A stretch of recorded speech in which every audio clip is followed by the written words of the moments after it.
আমার পঞ্চগড়ে 2টি আসন রয়েছে। কেউ যদি আমার পঞ্চগড়ে 1 আসন থেকেও মনোনয়ন সংগ্রহ করতে চান, আপনারা নির্দ্বিধায় এবং প্রয়োজনে আমাদেরকে জানাবেন, আমরা সহযোগিতা করব।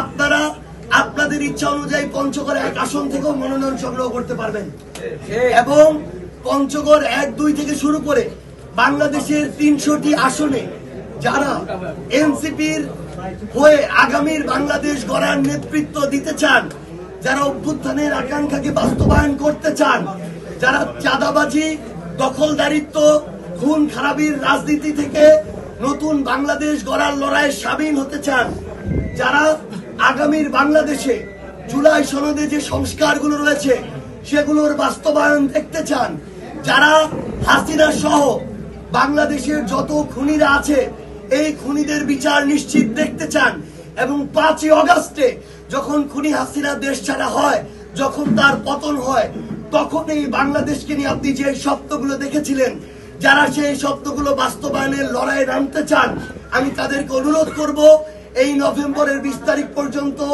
আপনাদের হাতে সুযোগ রয়েছে। আপনি একজন কৃষকের সন্তান হন, শ্রমিক হন, কিংবা যেই পেশার মানুষ হন না কেন, এনসিপির কার্যালয়ের দরজা আপনার জন্য খোলা। এই নভেম্বরের 20 তারিখের মধ্যে বাংলাদেশের যে কোনো আসন থেকে আপনি আপনার মনোনয়ন পত্র সংগ্রহ করুন।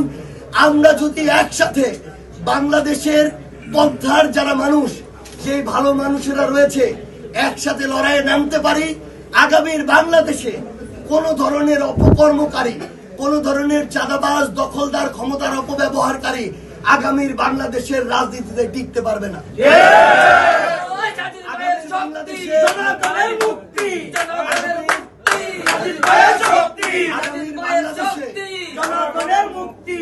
আগামীর বাংলাদেশে ভালো মানুষদেরকে শুধুমাত্র কোন মার্কা, দল, ব্যক্তি বা গোষ্ঠীর মধ্যে সীমাবদ্ধ থাকলে হবে না। আপনারাও 24 জুলাই অভ্যুত্থানে আপনারা জুলাই রেভলিউশন করেছেন। আগামীর 26 নির্বাচনে আপনাদেরকে এনসিপির পক্ষে, বাংলাদেশ গড়ার লড়াইয়ের পক্ষে ব্যালট রেভলিউশন করতে হবে। কোন দল কি আছে? বাংলাদেশের কোন দল আছে?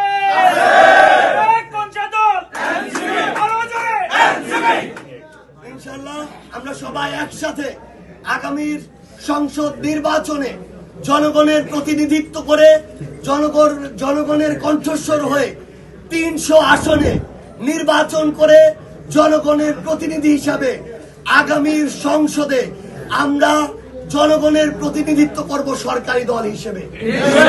আপনারা সবাই এই লড়াইয়ে থাকবেন। সবার সাথে ইনশাআল্লাহ আবারও দেখা হবে।